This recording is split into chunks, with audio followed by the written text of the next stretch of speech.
Right now, we are heading to Summit Racing, and for an Australian car guy traveling in the US, I'm real keen to go and check out a big Summit store.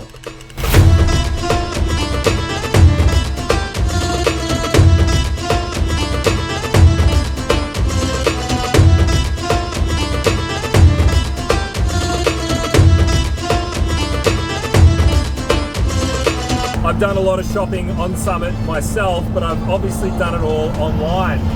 Getting stuff delivered to Australia costs a lot, and man, the retail stores are just going to be real interesting for me, and I can't wait to go and have a look. So let's go! Just had to change shirts because, man, I'm telling ya, it's hot. Have I mentioned that it's hot? It's freaking hot. Freaking size of this thing, man. Like, that's what she said. Oh. They just got blocks like just sitting here, man.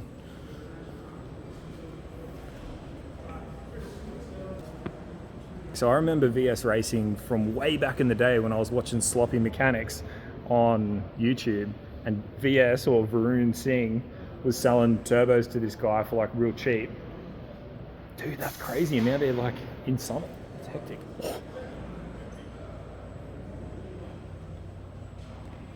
Just casually got a freaking... It's actually like complete. It's not like a dummy. Thing's got the friggin... Got the engine together and everything. Like, look at all that. Got the friggin' throttle cable and all that. What do we got here? Air cleaners, stuff. I ain't here for air cleaners though, bro. You know what I am here for? Oh, here we got the Miles Woodgate section. Don't start with me, bro. Oh, mate. Yes, please. Fuck.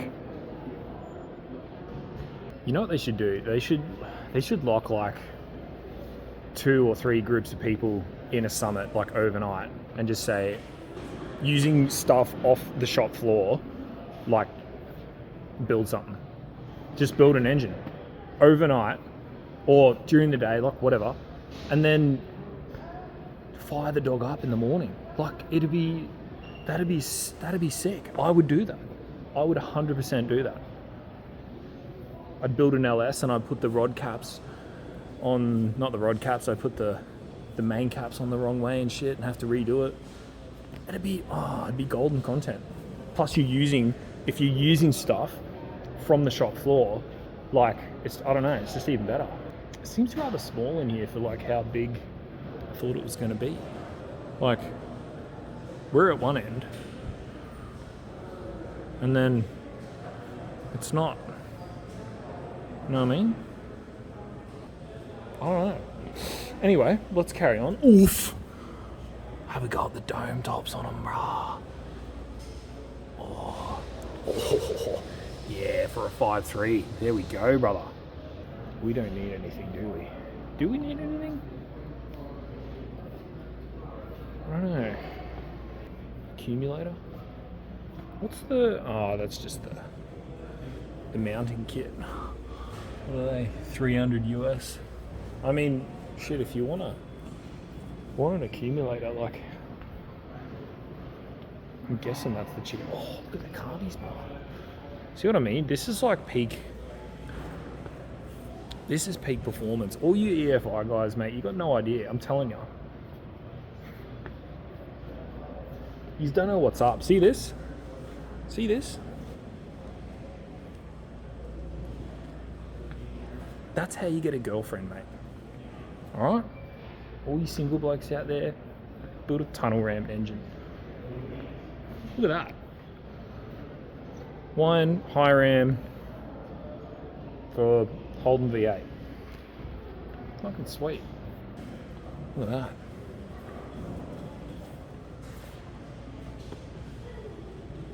that. Big boy.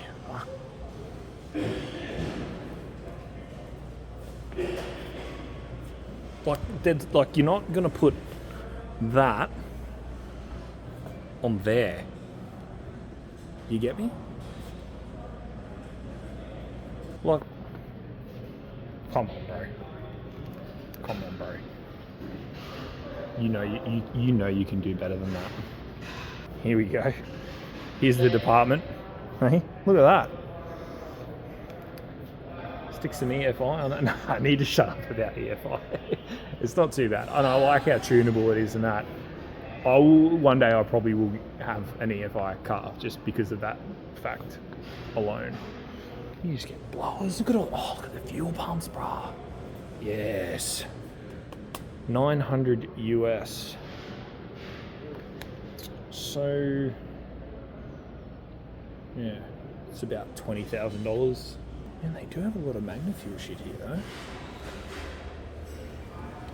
So this is the pump. This is the pump that we got in Cuddles. So we got two of them. Actually, one is that. So one's that one, no filter, and then there's this one with the filter. One feeds the surge tank, and then the surge tank goes up the front. Look at these, bro. These are all for the diesels setups. I've heard of that, FAS. They do, actually, if you go onto my Instagram, I posted up a video from when I went and seen Zach with a F250, and he's put a Cummins in it. It has a FAS on it, so I think that the FAS like helps get the fuel to the mechanical pump, I think. I'm no diesel expert, but I believe that's how it works. Here we got the muffler department. Look at that. Oof. That's what you want. No muffler at best, but I used to want to actually try these on like a street car, like these little, I think they're real tinny sounding, but like I really like that. And then you got your hook aero chambers. They always, man, I used to remember with like the old Holden, 308s, 355s and that, you'd hear them at Willowbank or just on the street or like wherever, and they'd have those hook aero mufflers in them, and they sounded mint, like I'm telling you. So I just had to run outside because I thought I left something in the RV, but I didn't. Anyway, I just had a thought that maybe the rest of this building, right, because you can see the showroom's up until there, and that's what I was whinging inside before about, and then there's the rest of it. And I was like, why is the whole thing not a showroom? And it's like, bro, it's Summit. It's probably a giant warehouse, so freaking duh. You guys are sitting there just being like, bro. And I've just figured that out all by myself. So there. You live and learn, you know what I mean? Don't hate me. Don't hate me. Just having a crack. All right, we're going back in because we're gonna go keep having a look. Look at all the Milwaukee gear. Just chilling. Oh, where's the Makita bar? You know what I mean? So all these little books, all these little like how to do stuff books, I love them. Like I rate them real high, because the Turbo 400 that's in Cuddles at the moment, I built that myself with no idea how to do it by following the instructions in the book exactly, like read it front to back, went it righto. It tells you like kind of what parts to order or what kit to get or what to do. Like this is just for transmissions, there's engines and stuff like that, but just following those steps was like it's still going. The box, I think I've changed the oil and filter in it twice now, and it's been like over 10 years, and it's been blown NA. It's been 1070 down the quarter mile. It's got a trans brake in it. Like things just flawless. Like has never missed a beat. If you want to do something, I'll recommend it to anyone. Buy one of those books and do it yourself, because dead set, if you just take the time, you just follow it exactly, you'll get it done, man. You'll smash it. I have faith. Dude, let's go. Look at this. Oh, man. Oh, how sick are they? Oh, they even got the boys' skid rims here. I don't run those because I don't have $20 squillion to spend on skid wheels, but if I did, I fucking would. You's alright, bro. It's all G. Nah, it's all good, man.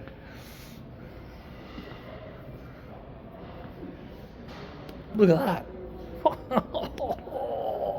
The smoothies. Let's go. Nah, here's where we're talking, bruh. Hey? Get the bloody Vintiques. Oh. Man, that's funny. Those guys were freaking out.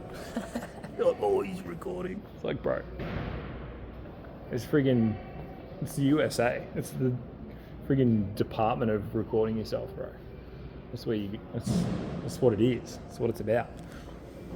Got the tail shaft loops. Shout out to Mitch and Andrew and the boys at Classic Lacquer for doing the tail shaft loop in Cuddles. I'll get under there and I'll show it to you one day because it's friggin' an absolute work of art. The design we got from Shifty. You'll know Shifty. Aussie burnout car owned by a mate of mine. Hey, nah. I'm just joshing ya. He's a good mate. So, rims. I don't need rims, bro. I'm fucking dead set. You know what I want? I'm here to buy a throttle return spring, and it's not for the car. It's for the RV. Because the throttle's getting sticky. Well, no. So the whole backstory, I melted the throttle cable in the RV because the exhaust fell off, and then hot diesel exhaust gas was circulating the engine bay, and it melted everything, including the throttle cable. So I was stuck on the side of the highway in California trying to replace it. So then I put a brand new one in there, but because I was in a rush and I didn't turn the brain on, I didn't actually realize that the heat from the exhaust was the reason that the cable failed. I just thought it was like 30-year-old cable, just it's time to go. So now that cable that's in there now, I kept driving it with that exhaust not being fixed, and it nearly melted the second one as well. I was like driving up a hill, took my foot off the accelerator, and it stayed like foot flat. And I was like, oh, here we go, not another one. And these things aren't cheap, man. They're like $220 US. And, you know, you can't get them everywhere. It's like a custom cable because it's like 40 feet long. So, anyway, I've still got that same one in there, but I've literally, it's real sticky, but it's freed up a bit. Like, I think because it's a brand new cable, I was like just caught it in time, pulled over, fixed the exhaust, which I should have just done straight away, but I didn't, whatever. And so now I reckon if I just put a throttle return spring on it that's a bit stronger, I think we're going to have like a working throttle cable. It's going to be sweet. And then I won't have to spend money that I don't have on shit that I don't need, which is what I'm all about. It's literally what I'm about. All right, well, I was at the service desk there trying to get some throttle return springs, and they have them, but I was like, they wanted me to set up an account, which I already have an account because I've ordered stuff online before, but I was like, man, I just got like so fed up and impatient. I was just like, nah, just leave it, bro. Don't need them. So, got all the gear. Spools. All the stuff for your 9-inch.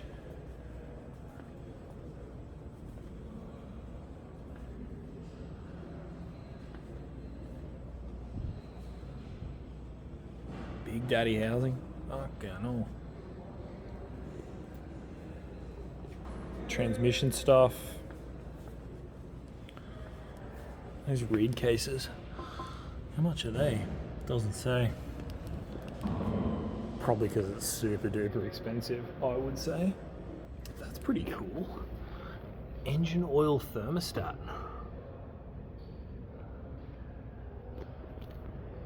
So it only sends oil to the cooler when it gets to a certain temperature.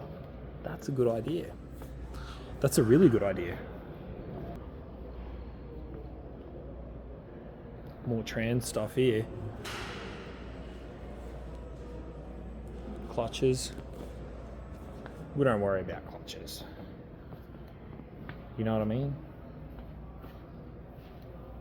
More diesel stuff. Ooh, for a Cummins. Oh, it's for a 6.7. Would be cool. It would be cool to like to soup up that RV. I reckon you could do it. I reckon I could do it. So the way it works here, so you've got like a here, it's just over here, the sales department, right?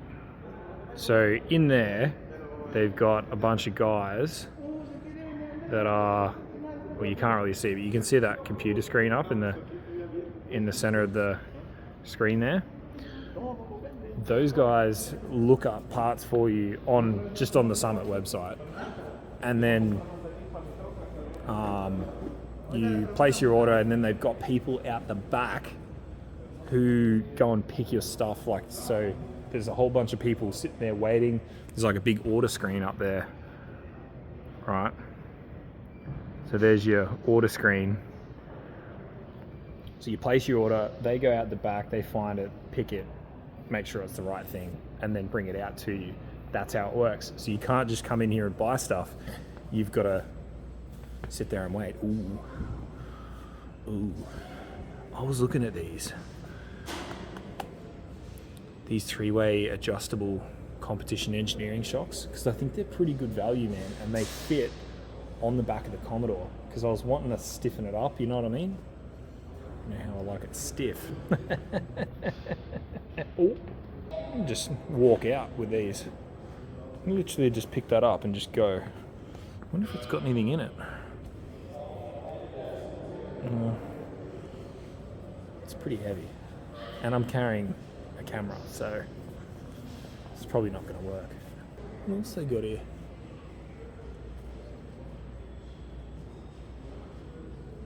What is that?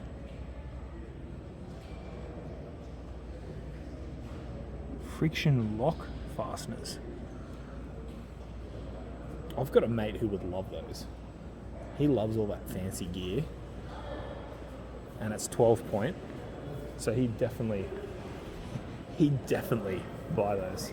All right. Well, I think we've made our way around. We're pretty well done. Look at this. They even got little dog carriers and that. Summit Racing dog carrier. Pet travel crate. Sick. All right. Well, that was sick. I actually did end up getting some stuff. I couldn't leave without it. Got a present for a mate, and got myself like a little duster, like, you know, the freaking, yeah, I don't know. Yeah, a duster, just because Cuddle's like, it's, you know, sitting in the back of this trailer, and it's not like dirty, but it's just dusty. That's all it is. So yeah, I don't own, well, in America, like here in the US, I don't own anything, but even back home in Australia, I've never had one of these dusters. So I think it's going to be good, and I'm definitely going to use it the first time we back her out of the trailer, which I'm getting keen for. So yeah, anyway, just a nice little video. I hope you guys liked it.